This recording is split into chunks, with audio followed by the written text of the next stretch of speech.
Attention Ford drivers, welcome to the Channel 19 Experience Trucker Podcast. This is where the real stories roll, straight from the blacktop. Breaker 19 villains, you got your ears on. You're dialed into the Channel 19 Experience. I'm your host, Tony. It's Sunday, August 17th, and this is episode number 26. This week's ride is inspired by none other than Charles Dickens. It was the best of times, it was the worst of times. And brother, that pretty much sums up my last 7 days. Had a rough stretch midweek. Some food poisoning had me down, but also I got a job offer and I accepted it. We'll hit the bulletin board with a couple brutal stories this week, and then in the pre-trip we'll reflect on what it's like being sick on the road. And then we'll close out with the money line, which is about growth, grace, and the hard truths that come when your wife gives you that look from the couch. No guest this week. You'll understand why, but we've got some big voices coming in hot next episode, and we'll talk more about that on the post-trip. Quick reminder from our friends over at the CVSA, Brake Safety Week is coming up August 24th through the 30th with a special focus on drums and rotors. So get under there and make sure you don't have any cracks or any leaks. Make sure everything's nice and adjusted, including your smile and cheerful faces. And one more quick reminder, schools are back in session. I've got a bus stop just outside my house, and so this week the chatter of kids' voices in the morning gave me the reminder. Buses are out there, traffic patterns are changing, teachers are back out on the roads getting to and from school. Be careful, be alert, and keep doing your part to keep our kids safe while they're out on the roads with us. This week while putting the show together, I was listening to some White Buffalo albums. If you've ever watched Sons of Anarchy, you've probably heard White Buffalo. I'm talking tracks like Wish It Were True, Black and Blue, and I Don't Know Anything About Love. He's got a grit that punches right through the noise and a voice to match. If you're not driving, it's a great time to like, follow, subscribe, and share the podcast with your friends. Welcome to the show. Paper breaker 19, can I get a radio check? Heard it pretty quiet out here on Channel 19. Well, there's a plain white rapper taking pictures at the state line. Hit the jake brake quick, we ain't paying no fines. The driver swing into the interstate, body shop south at exit 5. Building trucking ain't the same as it was. We're the last of our kind.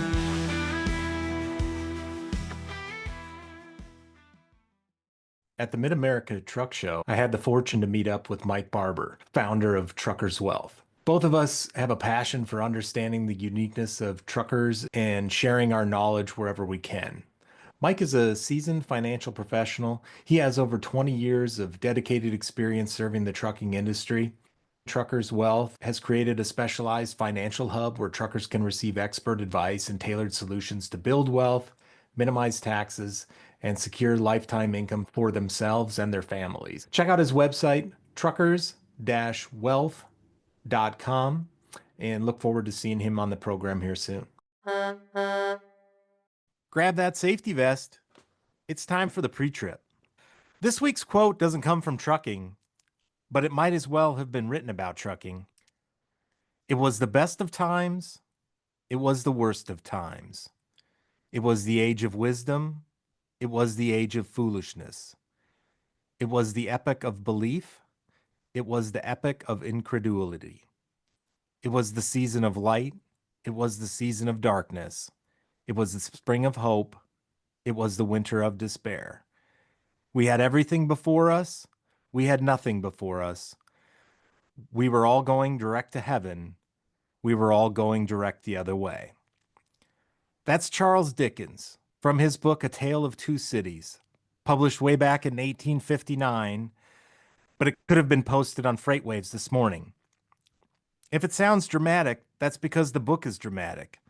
Set during the French Revolution, it's about two cities, London and Paris, and two very different men caught in a storm of violence, love, loyalty, sacrifice, and betrayal. If you're looking for a great audiobook while you're rolling this week, Dickens is the man. And if I let my inner 8-year-old out for a second, Dickensian is just a great word. But that opening line came back to me hard this week, and it felt like the perfect tone setter for this episode because I had one of those weeks. The kind where you're laid out sick for 4 days straight, and then right in the middle of all that, you get a phone call that flips your future on its head. A new job offer, a new direction, and suddenly your mind's racing. All that pondering becomes real. Financial implications, family implications, the direction of your career, maybe even your whole life. So this week was packed with decisions, conversations, emotions, prayer, reflection, the kind of week that makes you dig down deep and also look up above. And it's not just me. That tension, that duality, it's trucking right now too. Conflict, contradiction, transition, just like Dickens said, light and dark, belief and disbelief, hope and despair. In trucking, we're living two realities at once. There are still good people doing good work every day, but there's also chaos, corruption, and some absolutely heartbreaking stories from the road. So before we get into my own tale of sickness and change, let's swing by the bulletin board and take a look at a few things that shook me this week. Things that reminded me just how dangerous, complicated, and fragile this business can be. The bulletin board this week, I wish it was a lighter one, but the headlines are heavy and they can't be ignored. First stop, Wichita, Kansas. A trucker is dead. Another sits in jail, charged with unintentional but reckless second-degree murder. This happened at the Love's truck stop after what authorities say was some kind of dispute between the two drivers. One of them backed his rig into a parking spot and backed right over the other driver, killing him. Now there's a family grieving. Another driver's facing criminal charges. The investigation's ongoing. More witnesses and footage are being sought to sort this things out. Tempers and steel don't mix. Out here, one moment of rage or recklessness can destroy multiple lives. Next stop, Fort Pierce, Florida. And this one is almost beyond words. I'm sure you've seen the video. It's been all over social media. 3 innocent people lost their lives when a truck driver tried to make an illegal U-turn on the Florida Turnpike. The video is brutal to watch. The driver, according to recent reports, entered the U.S. illegally in 2018, got a CDL in California, and now the internet's tearing into the company history, the system that let it happen, and the fallout. All the details are going to come out eventually. And I saw multiple instances over the last week of people making U-turns on freeways. Illinois, this one in Florida, I forget where the other one was. Stop making U-turns on the freeway, tollway, interstate. It doesn't matter. If you miss your exit, deal with it. We've all been there. It happens. You came out of an exit going the wrong direction. You misread the signs. Your brain was a little foggy. Whatever the case might be. You just had it in your head for some reason. You're supposed to go west when you really needed to go east. Or sometimes some of these toll plazas can be a little bit goofy getting back on the right direction. Even if the next exit is 25 miles down the road, and sometimes it can be, it's still a whole lot shorter than costing you the rest of your life or somebody else's. And here's something else that I saw in the comments on the Florida deal. And there was some comments by truckers, and then a veteran heavy haul wrecker driver chimed in, which added a little more weight to the commentary. He mentioned how many accidents he had seen. And the comments were about if you were ever, because the video shows the van hitting the side of the trailer, and it hits the trailer probably 2/3 of the way up the trailer, so behind the landing gear, but in front of the tandems, and basically sheared the top of the car, the minivan right off. And the comments were like, if you're ever in this situation, and go tell your families this message. It was, I went and told my family right away after thinking about it. But the comment was, if you get stuck in just a god-awful situation and there's really no way out, if you can, try to aim for the tandems of the trailer. You get an opportunity to engage the airbags, the crumple zones, all the protective devices that are in the vehicle or the protection mechanisms that have been built in over the years. It gives them an opportunity to have a fighting chance.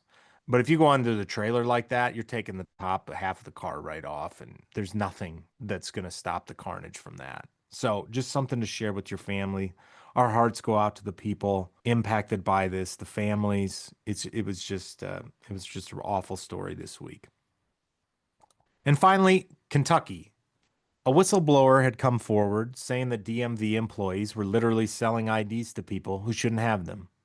Not just cutting corners, making money pushing through licenses for illegal immigrants.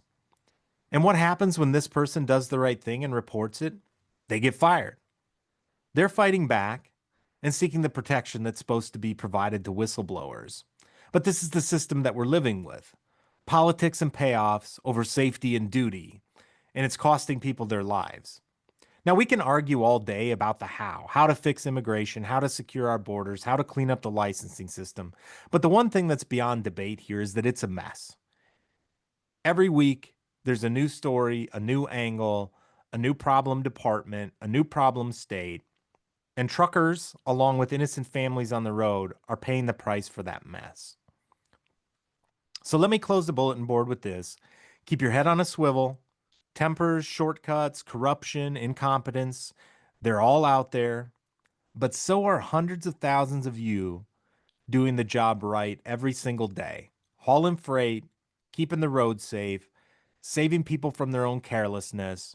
And for that, you've got our respect, our thanks, and our prayers. All right, that's the heavy stuff for this week. But let's keep rolling with the pre-trip. And in my case this week, let's talk about being sick, because if you've ever had food poisoning in a Freightliner in the middle of nowhere, you know what it's like to go through a revolution of a very different kind.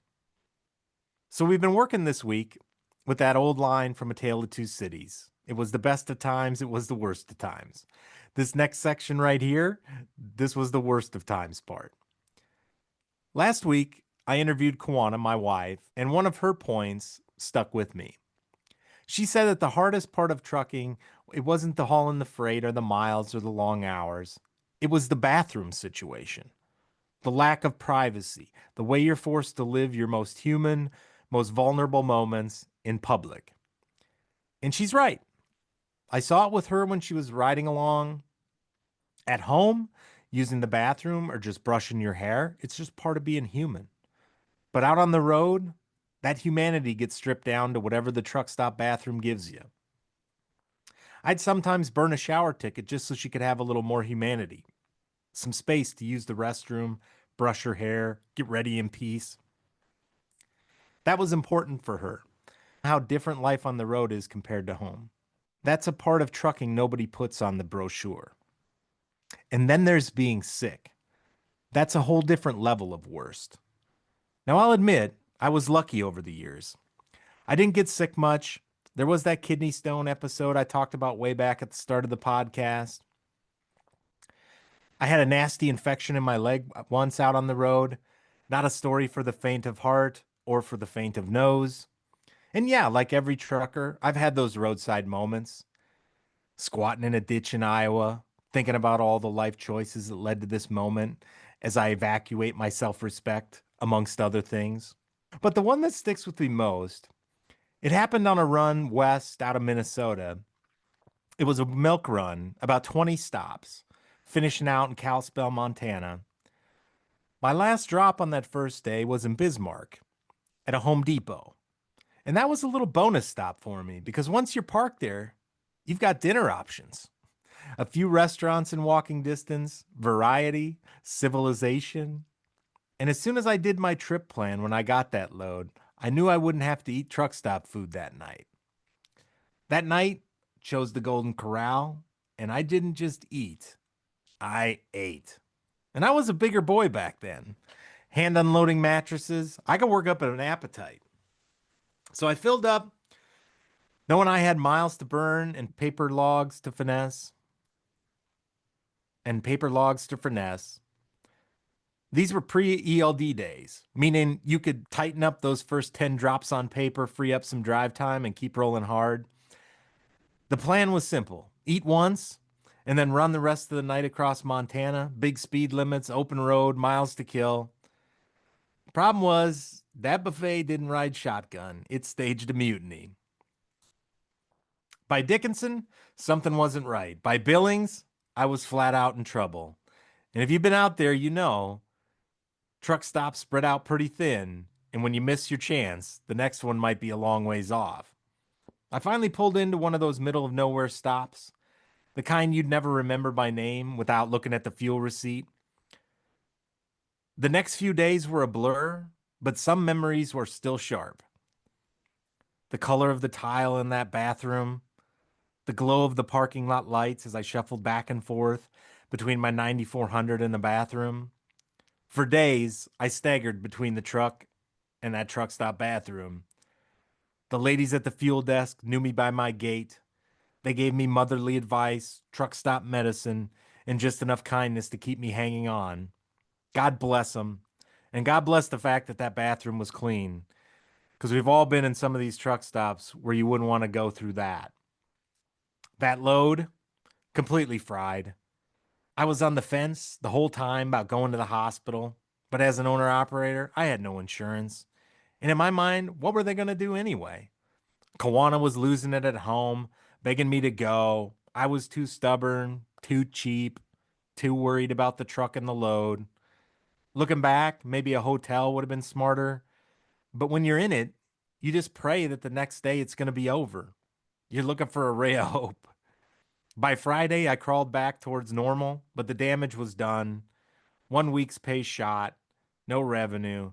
Next week, off to a scrambled start.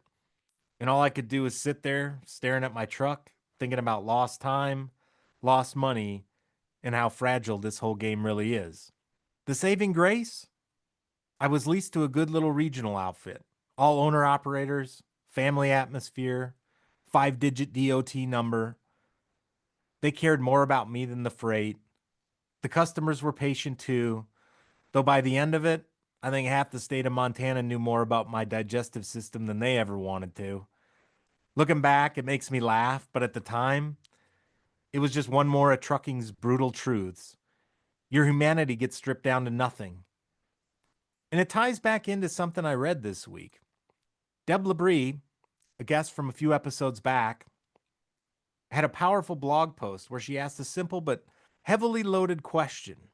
How do I maintain my femininity while staying professional and safe on the road? And that's a question unique to women drivers. But zoom out a little bit and it hits all of us. How do we maintain our humanity out here? Because trucking will try to strip it away. Privacy, dignity, even your sense of self. But the way we hang on to it is through people. For me, it was the clerks at that nameless truck stop, making sure I was okay, keeping the bathroom clean. For Deb, it's other women who support one another in their network and all her efforts to support other women. It's the family who worries even when you're too stubborn to listen. The companies who treat drivers like people. The customers that remember that we're human too. I work for Loves now, and I hear those stories all the time. Employees going above and beyond for drivers, reminding us that not everyone has forgotten the human side of trucking. Yes, there are failures, moments when companies or people let us down, but we can't lose sight of all the unsung heroes who restore our humanity when the road tries to strip it away. So as we wrap up this pre-trip, let me frame it this way. This is my culmination of the worst of times, the sickness this week, but they're real, and they shape us. And from here in the money line, we're going to pivot. We're going to look at the other side, the lessons, the turning points, even the best of times that can grow out of the worst. Because Dickens was right.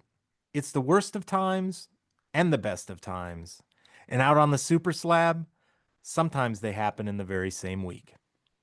Pre-trip is complete for this week. No defects detected, except for a couple of digestive ones. But that's just my opinion. If you find defects, let us know. Get that seat adjusted. Let's push the buttons in. We've got work to do. Trans-Carolina Permits is based out of North Carolina. They've been in business since 1977, and they've got a team with a ton of experience in all of our favorite part of trucking, which of course is the government. They provide a portfolio of services for the trucking industry, not to mention they have a compliance program. They'll help you with clearinghouse setup and queries, IFTA and mileage reporting, so your state-by-state mileage, your fuel purchase tracking, and get that wrapped up into a nice little bundle for quarterly filings. They're a one-stop shop for your trucking needs. You can find them on Facebook and LinkedIn, or check out their website, transcarolinapermits.com, or give them a call at 1-800-899-4870. It's by truckers for truckers. This is the Channel 19 Experience. Let's hit the road. Welcome back. Let's flip that turn signal on and drop the hammer in the money line this week. Like I mentioned back in the intro, I'm switching jobs. Now, with Mile Marker Mike and Danger Dave both changing companies they're leased to, you might think I just couldn't resist jumping in on the action, like some kind of trucking domino effect. But that's not really it. Then again, who really knows what goes on inside our heads subconsciously? Let's be honest, there is a herd mentality that sometimes appears. One guy in the circle makes a move and suddenly it plants that seed in you too, but that's not the reason why I'm changing things up for myself. Now, if you've been listening to the podcast for a while, you probably figured out I'm a bit of a wanderer. A lot of us truckers are. That's how we ended up here in the first place oftentimes.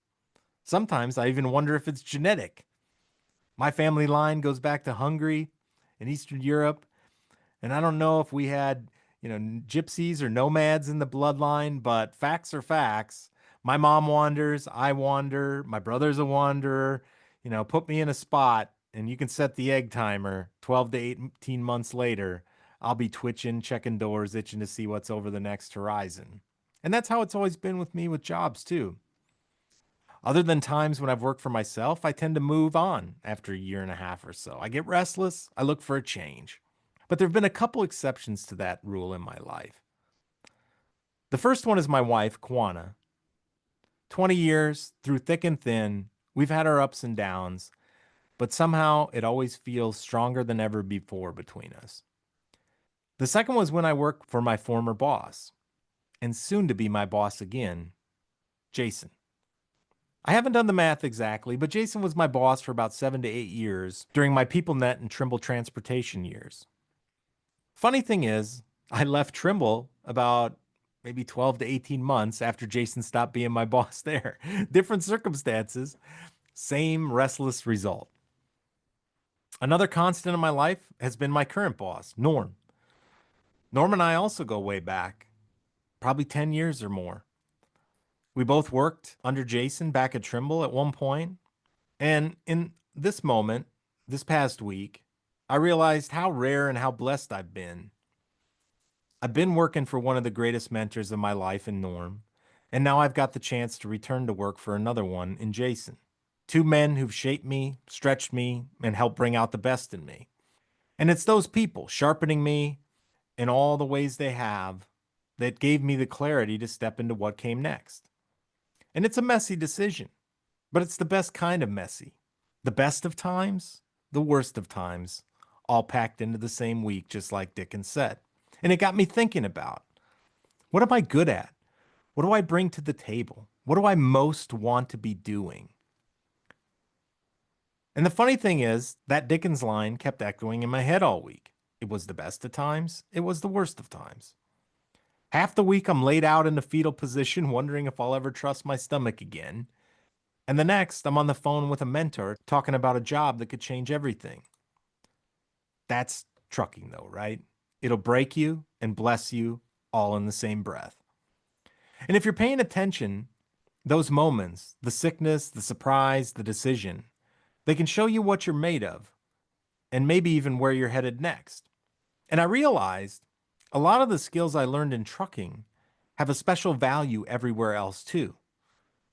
Prioritization. Trucking is nothing but prioritization. What matters now? What can wait? Where's the next friction point coming? Decision making.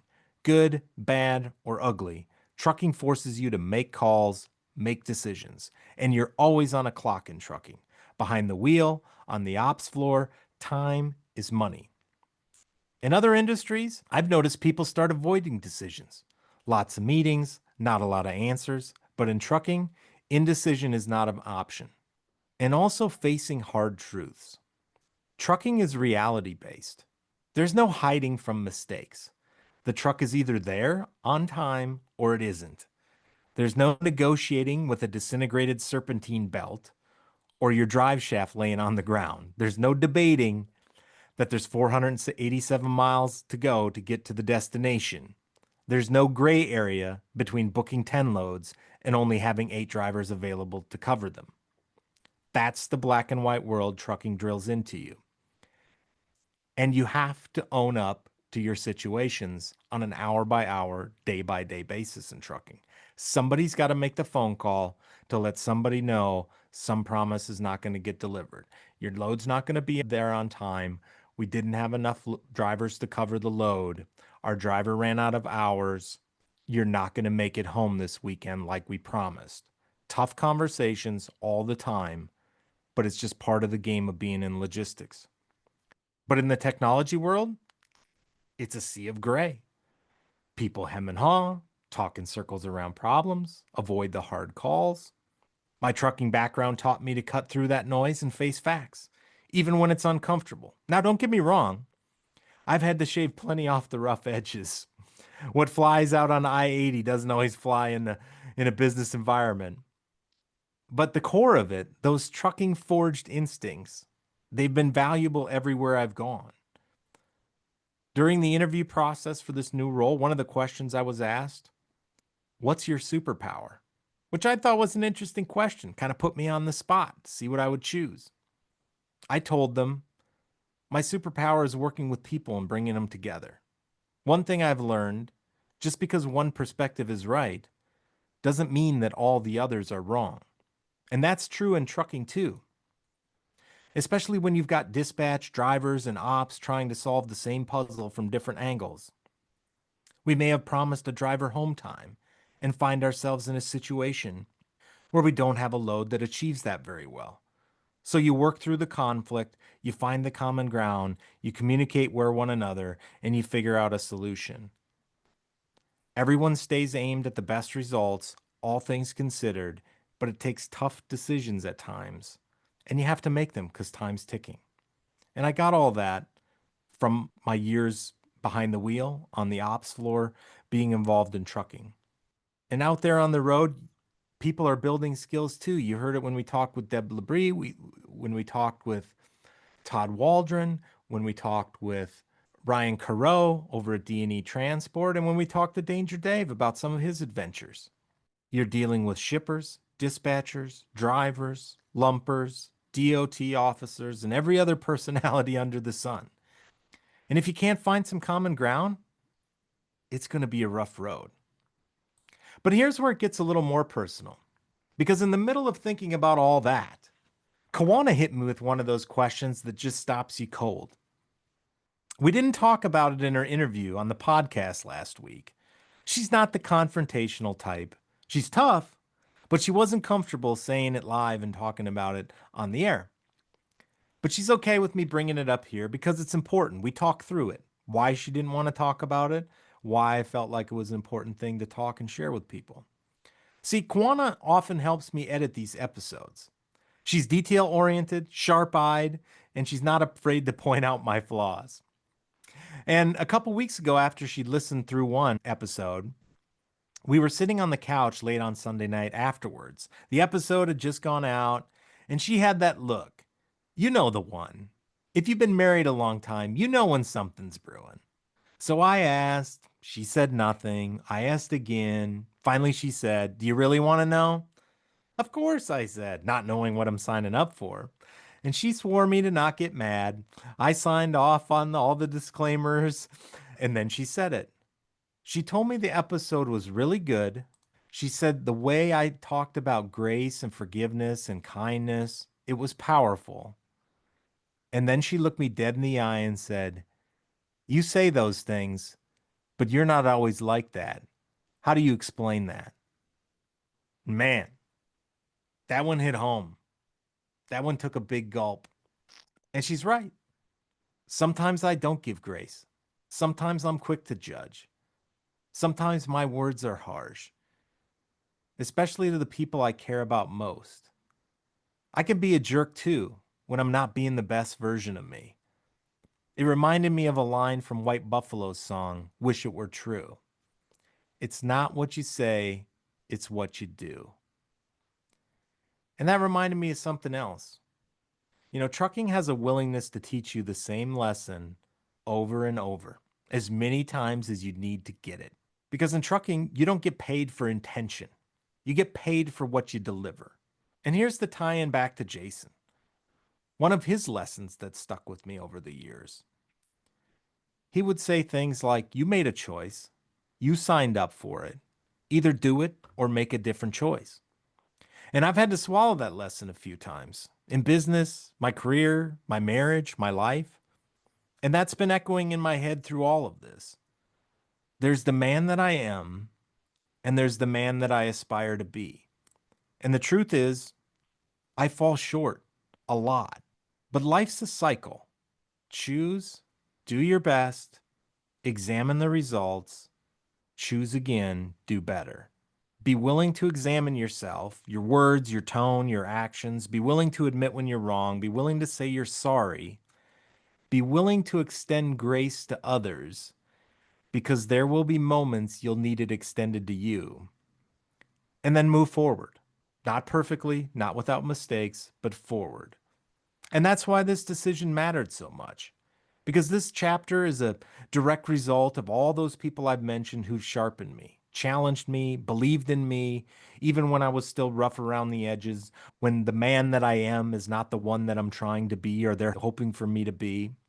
You know, working with Norm and the team at Loves and TVC Pro Driver has been one of the highlights of my career. They gave me space to grow, and I'll carry that forward with me into every job and every part of my life after this. And that's where all this has led me. The conversation with Jason turned into interviews, the interviews turned into an offer, and I accepted. In a few different ways, I'm going home, or at least closer to home. But here's the short version. Trimble Transportation and Mobility, the part of Trimble that started with PeopleNet, and a bunch of the folks I used to work with there, including Jason, are now part of another company called Platform Science. So even though it's a new logo with some new faces, it still feels a lot like home. And on top of that, I get to work closer with trucking companies and truckers again, specifically on compliance products, and that's home for me too. As much as I like to debate the merits of some of these compliance regulations, we need tools to manage it, and I get to help work with the people who are working on those products and bring the driver's perspective, my own and others, and the industry perspectives and meet in the middle on how do we make the best solutions. And another great part of it, I get to kind of tie it all together. The work I'll be doing, the lessons trucking has given me, the long-term relationships with people, the new relationships with new people. All of it gets to feed right back into what we're doing here on the podcast. And the voices of the people I meet through the podcast get to go back in the other direction.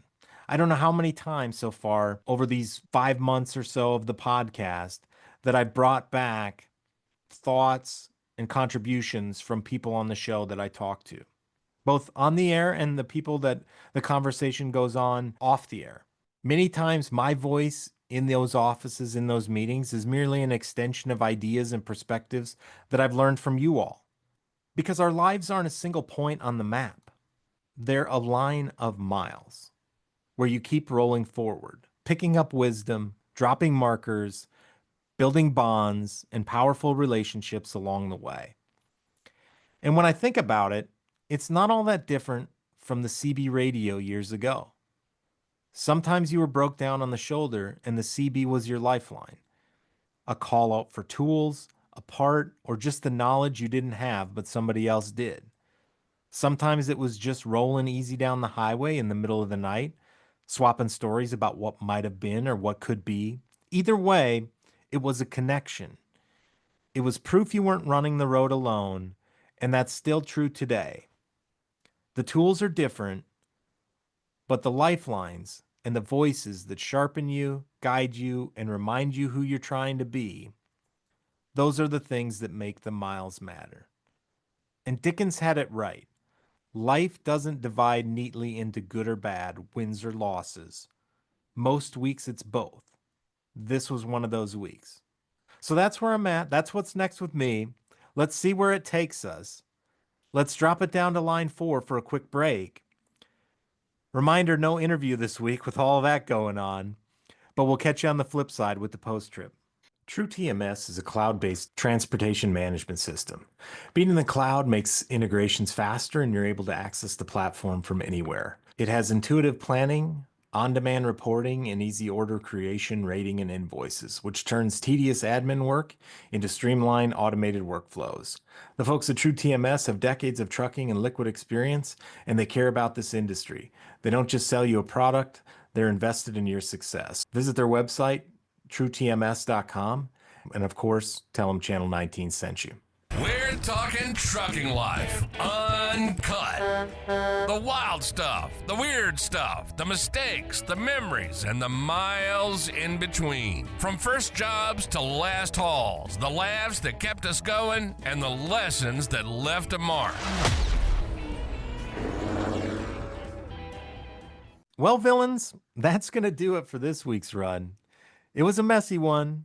From being sick as a dog early in the week to standing in the middle of one of the hardest and most blessed decisions of my career. We talked about mentors, about grace, about being held accountable by the people who love you. Next week, we're shifting gears, and we're heading into a series I've been wanting to do for a while. The driver shortage. Myth, marketing, or management problem. We'll be talking to folks like TJ Graff, Will Cook, Mike Ritzema, and Danger Dave, people with very different views, real data, and bold opinions. I'll post some links to their content so you can familiarize yourself with some of their perspectives. Don't forget to pay a visit to our friends of the show on social media. Big Cal over at Truckin' with Coffee and Cal. Looks like he had a fantastic weekend. Nice long weekend, enjoying some food and some time with some friends and family. Check out Barry Trahan's page, LouisianaTruckShows.com. Consider heading over to the 3rd annual Louisiana Truck Show down in Rayne, Louisiana. And every time I say Louisiana, I wish I said it like somebody from Louisiana. Louisiana. I just can't do it.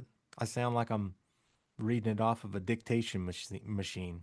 But I look forward to hearing Barry and all those other Cajuns say Louisiana many times in October.